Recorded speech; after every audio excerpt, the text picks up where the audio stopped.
What's going on? Welcome on to another video. This is going to be a pretty short video, but a lot of the tests that I run have to be done in a certain way, and a lot of people want to create these same tests so that they can test it out themselves, and not everyone has the ability or the understanding on how to properly set these up.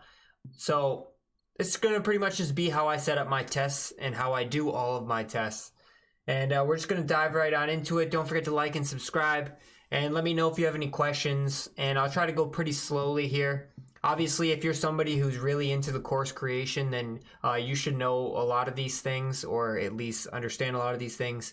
So, but anyone who wants to do their own testing to get their own numbers to either whether they're trying to test out whether my stuff is correct, or they have their own types of tests that they want to do, essentially this is how I go about doing it.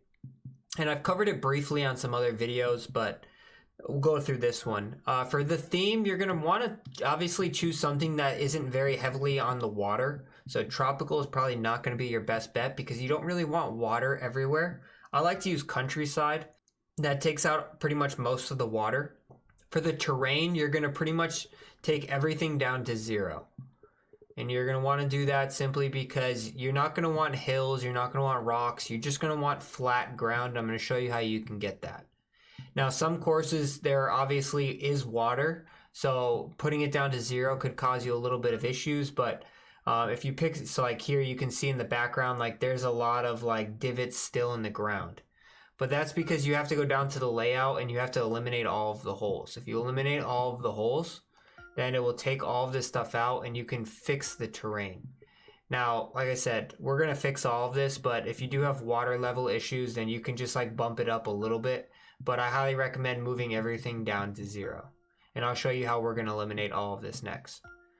For the layout, you can obviously, you're going to add holes, so you don't want to 0 the fairway and the green size out. You can just, I like to just put them all around 40. I think that's like a decent number. It's going to be kind of irrelevant based off the test that I do because I'm going to add all of my stuff and then tweak it as I need it.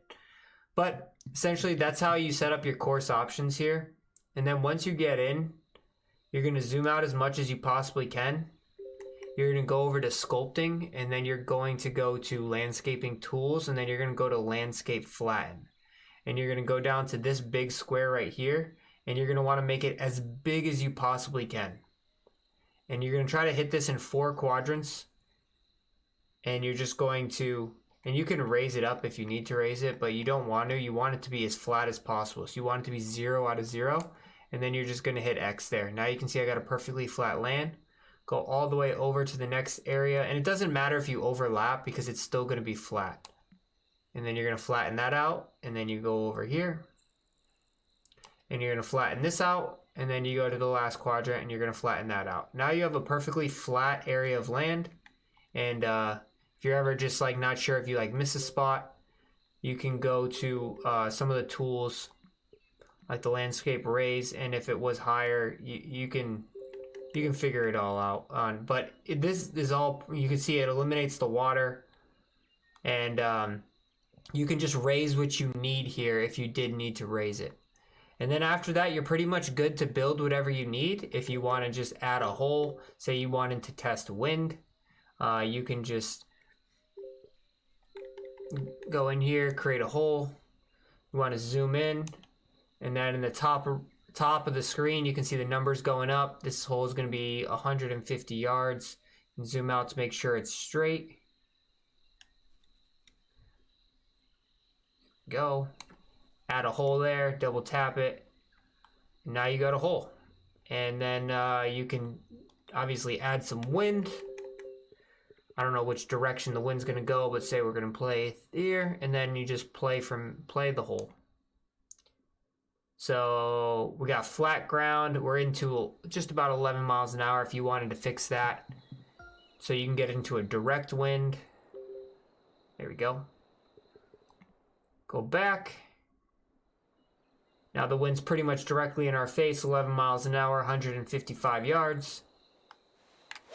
And then you can test it all out with whatever settings you really want to set up. Or maybe you just want to practice. This is actually pretty good for practicing like pitching, chipping, because then you can just keep on rewinding your shots. And rather than playing holes You're obviously not going to get any points, but you can essentially just keep on practicing whatever you need here and test out whatever numbers you want to test out as well. And that's pretty much how I do it. And then I just create, so I'll show you guys like how I break down mine. This obviously isn't the course that I normally create, but I do everything on this unpublished one. Uh-oh, I created all these courses. I believe this one is mine. Yeah, this one's mine. So then I just break the quadrants down. Like I did my elevation test over here. This one was my spin number test and the ball testing. This one was wind testing there. This one, you can see I have my crosswind testing up because I set up my signs here.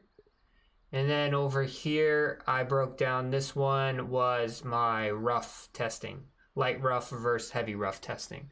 And then I keep on adding them as I go and do other testing throughout. But it's super simple, super easy, and it will help a lot of you guys out just to practice, to test, figure out your own numbers, what works for you, and you can adjust any of the settings you want and figure everything out. But that's essentially how you set up a little practice area to test out the numbers and come up with your own stuff.